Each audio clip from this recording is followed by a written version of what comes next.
Family members کی کئی دفعہ کنفیوژن یہ بھی ہوتی ہے کہ جب پیشنٹ کا موڈ اچھا ہوتا ہے یا کچھ بہتر ہوتا ہے, وہ اتنا زیادہ اگریسو نہیں ہوتا, تو تب وہ کئی دفعہ سوچتے ہیں کہ ابھی اس کا موڈ اچھا ہے تو موڈ خراب کیا کرنا, تو نہ ہی بات کریں.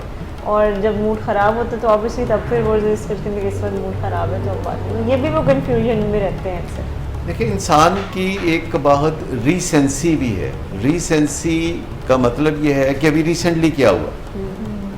اگر ریسنٹلی یعنی پچھلے 1-2 گھنٹے میں کسی کا موڈ اگر اچھا ہے اور وہ نیک ارادوں کا اظہار کر رہا ہے تو ہم فوراً سہانے خواب دیکھنا شروع کر دیتے ہیں. ہم سمجھتے ہیں کہ ابھی دیکھو نا کتنا اچھا ہے, اب اگر بات چھیڑیں گے تو ہمیں خام خواہ یہ گڑبڑ گھوٹالا ہو جائے گا.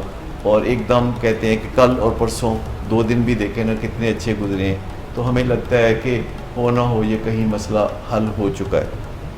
اور خاص طور پر اگر نشے کا مریض کوئی وعدہ بھی کر دے تو ماننے کو بڑا دل کرتا ہے. جیسے اگر آپ کو کوئی آپ کے محلے کا پرچون والا بھی کہے نا کہ میں آپ کو امریکہ کا ویزا دلا سکتا ہوں, تو آپ کہتے ہیں یار یہ ہے بہت کرنے والا, تو یہ ٹھیک ہی کہہ رہا ہوگا. تو ہم لوگ خود بھی بعض باتوں پہ یقین کرنا چاہتے ہیں. لیکن میں آپ کو بتاؤں کہ یہ جو کہتے ہیں نا مرد ناداں پر کلام نرم و نازک بے اثر, تو یہ مرد ناداں ہیں جن کے ساتھ آپ نے ٹھوس بات کرنی ہے, جن کے ساتھ آپ نے گول سیٹنگ کرنی ہے, اور اگر وہ گولز پہ پورا اترتے ہیں اور جو وہ کہتے ہیں وہ کر کے دکھاتے ہیں, دے واک دے ٹاک, تو پھر آپ ان پہ اعتبار کرنے لگتے ہیں. ورنہ خالی وعدے جو ہیں وہ 1 ٹکے کے 2 آپ جتنے چاہیں ان سے لے سکتے ہیں. سو ہمیشہ ایک ٹھوس رویے کے ساتھ آپ مذاکرات کرتے ہیں, ٹھوس رویے کے ساتھ آپ بات چیت کرتے ہیں, اور آپ بیہیورل چینج مانگتے ہیں. یعنی کبھی کبھی وہ آ جائیں گے کہ جی میں بہت معافی چاہتا ہوں, آپ کا دل باغ باغ ہو جاتا ہے, تو معافی سے آپ کی ضرورت کبھی پوری نہیں ہوتی. جب آپ کا جو کوئی فیملی ممبر پیارا جو نشے کی بیماری میں مبتلا ہے وہ آپ سے معافی مانگتا ہے تو اس میں زیادہ خوش ہونے والی کوئی بات نہیں. آپ بتا سکتے ہیں کہ معافی آپ کی ضرورت نہیں ہے, آپ رویوں کے اندر تبدیلی دیکھنا چاہتے ہیں. سو جب کوئی آپ کو معافی کی بات کرتا ہے تو آپ کہتے ہیں کہ جو آپ نے ڈیمیج کیا ہے اس کو انڈو کر دیں, یا جو کوئی وعدہ کرتا ہے تو آپ کہتے ہیں کہ اچھا آپ مجھے بتائیں کہ آپ روزانہ ایسا کیا کام کریں گے ریگولر بیسس پہ کہ جو مجھے نظر آئے اور میں اس کو ناپ تول سکوں. اور آپ جو ہے بہت زیادہ نہ صدقے باری جاتے ہیں, نہ آپ کوئی لعنت ملامت کرتے ہیں, آپ as a matter of fact بات کرتے ہیں. جیسے کہ پہلے آپ نے بھی سوال میں کہا کہ نشہ اس کا مسئلہ ہے, آپ کا مسئلہ نہیں ہے. آپ کا مسئلہ وہ رشتہ ہے جو آپ کے اور اس کے درمیان ہے. آپ نے رشتے پہ فوکس رکھنا ہے, کیونکہ اگر آپ سمجھیں گے کہ نشہ آپ کا مسئلہ ہے تو وہ آپ سے اس کی بھی قیمت وصول کرنے لگے گا. وہ کہے گا کہ اچھا پھر اگر آپ مجھے گاڑی لے دیں تو میں نشہ چھوڑ دوں گا, اگر آپ میری شادی کر دیں تو میں نشہ چھوڑ دوں گا, اگر آپ مجھے ویکیشن کے لیے امریکہ بھیج دیں تو میں نشہ چھوڑ دوں گا. جیسے طالب علم کرتے ہیں, جب والدین بہت خواہش مند ہوتے ہیں کہ بچے پڑھ کے دکھائیں, اور اتنا بار بار کہتے ہیں کہ بچوں کو لگنے لگتا ہے کہ یہ ان کا کوئی کام ہے جو ہم کر رہے ہیں, اور اس کے بعد وہ کہتے ہیں دیکھیں اگر آپ چاہتے ہیں کہ میں پڑھوں تو مجھے موٹر سائیکل لے, یا اگر آپ چاہتے ہیں کہ میں پڑھوں تو مجھے سیل فون چاہیے بہت قیمتی. اور آپ سوچتے ہیں کہ چلیں ایک سیل فون کی کیا بات ہے, ایک گاڑی کی کیا بات ہے, بچہ ہمارا پڑھے گا. تو ایسے موقعوں پہ ہمیشہ بتانا چاہیے کہ یہ پڑھنا یہ آپ کے لیے کارآمد ہے, اور چونکہ آپ ہمارے بیٹے ہیں تو ہمیں اچھا لگے گا. چونکہ آپ ہمارے بیٹے ہیں تو اس سے ہماری سیلف اسٹیم بھی اچھی ہوگی کہ ہمارے بچے اچھی زندگی گزار رہے ہیں تو ہمیں اچھا لگے گا. لیکن یہ کلیئرٹی رہنی چاہیے. جیسے والدین کئی دفعہ جیسے ہم لوگوں کو کہتے ہیں کہ اسے اپنا ہی گھر سمجھے, تو کوئی یہ تو نہیں نہ کہتا کہ اچھا منگائیں رجسٹری میرے نام کر, تو بھائی ایک رسمی بات ہوتی ہے. تو بچوں سے جب کہتے ہیں یہ سب کچھ آپ کا ہے تو کہتے ہیں اچھا, کہتے ہیں ہاں ساڈا کی ہوں اسی تے بڈھے ہو گئے ہیں, بونس پہ جی رہے ہیں وغیرہ وغیرہ باتیں کرتے ہیں, اور عملی طور پر بھی تھوڑی پسماندہ زندگی گزارتے ہیں بزرگ. تو بچے سمجھنے لگتے ہیں کہ واقعی یہ تو بس آؤٹ گوئنگ ہیں اور ہم ہیں اصل کھلاڑی. تو اس میں پھر جو پیراڈائمز ہیں وہ غلط بن جاتی ہیں. والدین کو اللہ تعالیٰ نے جس عہدے پہ فائز کیا ہے یہ ان کی ذمہ داری بنتی ہے کہ وہ اس عہدے کی لاج رکھیں, اپنی رٹ کو بچوں پر قائم رکھیں اور انہیں بتائیں کہ یہ گھر ہمارا ہے، لیکن چونکہ آپ ہمارے بچے ہیں تو آپ کا بھی ہے، آپ بھی رہیے، فائدہ اٹھائیے، یا یہ روپیہ پیسہ یہ دولت جو ہے ہم نے کمائی ہے، یہ ہماری ہے، لیکن آپ بھی اس سے فائدہ اٹھا سکتے ہیں بشرطے کہ آپ تابع دار ہوں، بشرطے کہ آپ دولت کو اپنے فائدے کے لیے استعمال کریں اور اللہ تللے کر کے اپنی زندگی کو برباد نہ کریں۔ اگر ہماری تجاویز کو بھی آپ وزن دیں تو ہم آپ کی مالی اعانت زیادہ کرنا چاہیں گے۔ اچھا، ایسی باتیں تھوڑی سی عجیب لگتی ہیں، ایسے لگتے ہیں جیسے بدید ہو گئے۔ جی سر، میں یہ کہنے لگی تھی کہ پیرنٹس کو یہ سوچنا ہی، ان کو لگتا ہے کہ یہ کوئی پیرنٹنگ کا رول ہی نہیں ہے کہ وہ اس طرح سے سوچیں، کنڈیشنل ہوتا ہے۔ یہ جنریشنل پرابلم ہے نا، فیشن بدلتے رہتے ہیں۔ جیسے جب میرا بچپن تھا تو ہمارا بالکل کوئی رواج نہیں تھا کہ اپنے والد سے یا والدہ سے کوئی لمبی چوڑی باتیں کریں، جو انہوں نے فرمانا وہ ہم نے کرنا، سر تسلیم خان، اگر ہم نے نہیں کرنا تو ہماری چترول ہوگی اور اس کی وجہ نہیں بتائی جائے گی۔ اور ہماری میں یہ نہیں کہہ رہا وہ سب اچھا طریقہ تھا یا آج ویسا کرنا شروع کر دیا، میں قطعی نہیں کہہ رہا، میں ماضی میں بھیجنے کی بات نہیں کر رہا، میں آج کے اچھے طریقوں کی بات کر رہا ہوں، لیکن میں ایک بات کر رہا ہوں کہ میں نے کوئی اپنے فادر کے ساتھ 55 سال کی زندگی گزاری، انہیں اس دنیا سے گئے ہوئے 10 سال ہو گئے ہیں، اللہ غریق رحمت کرے۔ تو میں نے کوئی 55 سال کی زندگی ان کے ساتھ گزاری، اور اس 55 سال کی زندگی میں میں نے ٹوٹل 45 منٹ سے زیادہ ان سے بات نہیں کی ہوگی، یعنی ہماری جو باہمی گفت و شنید ہے وہ 45 منٹ سے زیادہ نہیں ہوئی ہوگی۔ میں کبھی کبھی بڑے شوق سے ان کے پاس جا کے بیٹھ جاتا تھا، وہ حقہ پی رہے ہوتے تھے، میں نے کوئی بات کرنی تو انہوں نے کہنا ہوں ہاں، پھر میں نے کہا اچھا ابا جی میں چلتا ہوں، تو مجھے انہوں نے کہنا کہ واپسی پہ تم نے نہر کی طرف سے جانا ہے، کبھی وہ کہتے کہ جی ٹی روڈ سے جانا ہے، کبھی وہ کہتے لوکو شیڈ سے جانا ہے۔ وہ واپسی کا روٹ مجھے بتا دیتے تھے اور میں نے اس پہ عمل کرنا ہوتا تھا۔ لیکن آج وہ زمانہ نہیں ہے اور زمانہ بہتر ہو گیا ہے، آپ اپنے بچوں سے گیپ نہیں رکھتے۔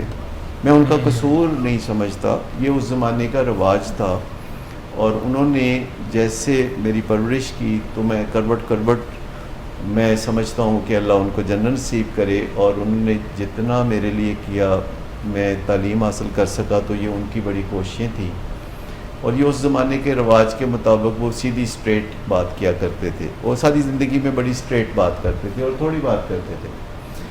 اس کے مقابلے میں اپنے بچوں سے گھنٹوں باتیں کرتا ہوں، وہ گھنٹوں ڈس ایگری کرتے ہیں۔ کچھ معاملات میں کہتا ہوں ٹھیک ہے آپ اپنی مرضی کریں، کچھ معاملات میں کہتا ہوں کہ نہیں یہ جو میری رائے ہے اس کو آپ مان لیجیے، لیکن جب میں بچوں کو زندگی کے معاملات سمجھا رہا ہوتا ہوں تو پھر میں اسرٹ کرتا ہوں، پھر جہاں میری انویسٹمنٹس ہوتی ہیں ان کے اوپر تو میں کہتا ہوں دیکھیں اس میں میری انویسٹمنٹ ہے تو میری رائے کو بھی آپ وزن دیں۔ وہ کہتے ہیں ٹھیک ہے اس میں آپ کی رائے کو بھی وزن دیں گے۔ تو یہ اس طرح ہوتا ہے کہ آپ نے باؤنڈریز دیکھنی ہوتی ہیں، والدین اور اولاد کے درمیان بھی باؤنڈریز ہوتی ہیں۔ کبھی وہ باؤنڈریز کچھ ایریاز میں بڑی کلیئر ہوتی ہیں اور کچھ ایریاز میں باؤنڈریز بلینڈ اینڈ بلر کرتی ہیں، تو آپ کو حوصلہ رکھنا چاہیے، پھر بچوں کو بات کرنے کا حوصلہ دینا چاہیے، ان سے ڈس ایگری کر سکتے ہیں، اور جتنا بھی وہ ڈس ایگری کریں آپ بات چیت کو چلائے رکھتے ہیں، اور اگر آپ میں دم ہو تو آپ ان کو کنونس کر سکتے ہیں۔ اگر آپ میں دم نہیں ہے اور آپ کنونس نہیں کر سکتے تو کوئی ناراضی نہیں ہے، بات پھر پہ ڈال دیتے ہیں، معاملے کو پھر نئے سرے سے اٹھاتے ہیں، اور آخر کار جب آپ مذاکرات جاری رکھتے ہیں تو یا تو آپ کنونس ہو جاتے ہیں یا آپ کنونس کر لیتے ہیں۔ اب جہاں تک نشے کی بیماری کا معاملہ ہے یا دیگر گھریلو معاملات ہیں جس میں ہمیں ایک دوسرے کے طرز عمل پہ اعتراض ہوتا ہے، کبھی بری عادت کا معاملہ ہوتا ہے، کبھی کسی بیماری کا معاملہ ہوتا ہے، تو ہم اپنی رائے کا اظہار کرتے ہیں، دن میں کئی دفعہ کر سکتے ہیں، لیکن بات کو لمبا کھینچیں تو تکلیف ہوتی ہے، کیونکہ ہم تنقید زیادہ دیر نہیں سن سکتے، اور اگر تنقید میں توہین شامل کر لیں تو اور مسئلہ ہو جاتا ہے۔ لہٰذا آپ اپنا نقطہ نظر براڈ کاسٹ کرتے ہیں اور اس کے بعد آپ کہتے ہیں کہ اچھا چلو پھر بات کریں گے، ساری باتیں آج ہی تو نہیں ختم کرنی، میں سمجھتا ہوں کہ دنیا میں جب ماہرین بھی مذاکرات کرتے ہیں تو وہ یہ توقع رکھتے ہیں کہ 5 میٹنگز کے بعد مذاکرات کسی کنارے لگیں گے. تو گھروں میں جب ماں باپ اور اولاد کے درمیان یا میاں بیوی کے درمیان مذاکرات ہوں تو میرے خیال ہے 25 میٹنگز میں بھی اگر وہ کنارے لگ جائے معاملات تو کافی ہے. سو ایک تو یہ کبھی نہیں سوچنا چاہیے کہ آج شام تک یہ مسئلہ ہم نے ٹوٹلی حل کر دینا گریسفلی جی آر یا پار، بلکہ زیادہ تر وہ تیار ہوتے ہیں کہ یا تو پھر آج ادھر ہو جائے معاملہ تو یا پھر آپ ادھر ہو جائے معاملہ، اور اس میں دھمکیاں دینا یہ ایکسپیڈائٹ کرنے کا ایک نسخہ ہے، یعنی معاملے کو تیز نتیجے تک پہنچانے کا ایک طریقہ لوگ سمجھتے ہیں کہ دھمکی دے دیں، آج تیز کر دیں. وہ آج تیز کرنے سے ہنڈیا جل جاتی ہے. سو ایک تو یہ ہے کہ معاملے کو آپ پہلے ہی سمجھ لیں کہ یہ آہستہ آہستہ یہ آگے بڑھے گا اور اثر آہستہ آہستہ ہوگا. جیسے وہ کہتے ہیں نا محبت اب نہیں ہوگی، یہ کچھ دن بعد میں ہوگی، یہ گزر جائیں گے جو دن یہ ان کی یاد میں ہوگی. تو اس طرح جب آپ بات چیت کر رہے ہوتے ہیں تو اثر آج نہیں ہوتا، اثر کچھ دنوں بعد ہوتا ہے، اور آپ صبر سے وقت گزارتے ہیں گریسفلی. یہ جو بے یقینی کی کیفیت ہوتی ہے نا یہ انسان کو بڑا تنگ کرتی ہے. اس میں انسان نقصان اٹھانے کے لیے تیار ہو جاتا ہے لیکن بے یقینی میں جانے کے لیے تیار نہیں ہوتا. وہ کہتا ہے ہاتھ کا ایک کبوتر جو ہے جھاڑیوں کے 2 کبوتروں سے اچھا ہے، لیکن نہ پھر ہاتھ کا ایک نہ جھاڑیوں کے 2، معاملہ گڑبڑ ہو جاتا ہے. سو جب بے یقینی کی کیفیت ہو تو گریسفلی اسے قبول کر لیں، اور جب آپ کا کنٹرول نہیں چل رہا تو پھر بھی گریسفلی آپ اس کو فیس کریں. جب آپ کو پتہ نہیں کہ آخر ہوگا کیا، نتیجہ کیا نکلے گا، انپریڈکٹیبلٹی ہے، تو یہاں بھی ایک لفظ ہے گریسفلی. دیکھیں جب بے بسی ہو تو گریسفلی ہی ایک لفظ ہے. اگر آپ کسی کے ہاں مرگ ہوتی ہے تو آپ جاتے ہیں اور آپ کہتے ہیں بہت افسوس ہوا آپ کے بزرگ اس دنیا سے چلے گئے، تو وہ کہتا ہے سب نے جانا ہے، اللہ کی مرضی، یا اس طرح کی باتیں ہوتی ہیں. تو گریسفلی اس کو کہتے ہیں کہ جب ہم دیکھتے ہیں کہ ہمارا بچہ ایڈکشن میں جا رہا ہے یا پڑھ نہیں رہا یا خامد راتوں کو لیٹ آتا ہے اور قباحتوں میں پڑا ہوا ہے، تو سب سے پہلے ہے کہ ہم گریسفلی اس کو برداشت کرتے ہیں. دوسری بات یہ ہے کہ پھر ہم اصلاح کا بیڑا اٹھاتے ہیں. پر اصلاح کا بیڑا اٹھانے کا یہ مطلب کہیں نکلتا ہے کہ ہم خود بگڑ جائیں. جب ہم اصلاح کا بیڑا اٹھاتے ہیں تو پھر ہم یہ کوشش کرتے ہیں اپنے تقدس کو، اپنی حیا کو، اپنے سیدھے رستے کو برقرار رکھیں، اور پھر جوابی حملے کرتے ہوئے ہم حدوں کو ضرور پہچان لیں کہ خامد سے آپ بات کر رہے ہیں تو پھر وہ خامد ہی ہے چاہے بگڑا ہوا ہے، یا والد سے آپ بات کر رہے ہیں تو وہ والد ہی ہے چاہے بگڑا ہوا ہے. سو بات سلیقے اور طریقے سے کریں. گڈ آفٹر نون سر. گڈ آفٹر نون. سر ایک کلائنٹ بہت دیر سے آپ کا انتظار کر رہے ہیں. کیا تمہیں کس نے کہا تھا اپائنٹمنٹ دینے کو؟ سر کل شام آپ ہی نہیں تو کہا تھا. جھوٹ بولتی ہو تم. میں نے تمہیں کب کہا تھا؟ تم سب جھوٹ بولتے ہو مجھ سے. شراب نوشی کی وجہ کردار کی خرابی نہیں، موڈ کی خرابی ہے. شراب نوشی کبھی بھی نشے کی بیماری میں بدل سکتی ہے. نشے کی بیماری ہر سٹیج پر قابل علاج ہے. مدد حاصل کیجیے کیونکہ وہ ایسا نہیں کرے گا. ولنگ ویز سے مدد حاصل کیجیے، کہیں سے بھی مدد حاصل کیجیے، لیکن فوری مدد حاصل کیجیے. جس معجزے کے انتظار میں آپ نے بہت دیر کر دی اب وہ دستک دے رہا ہے.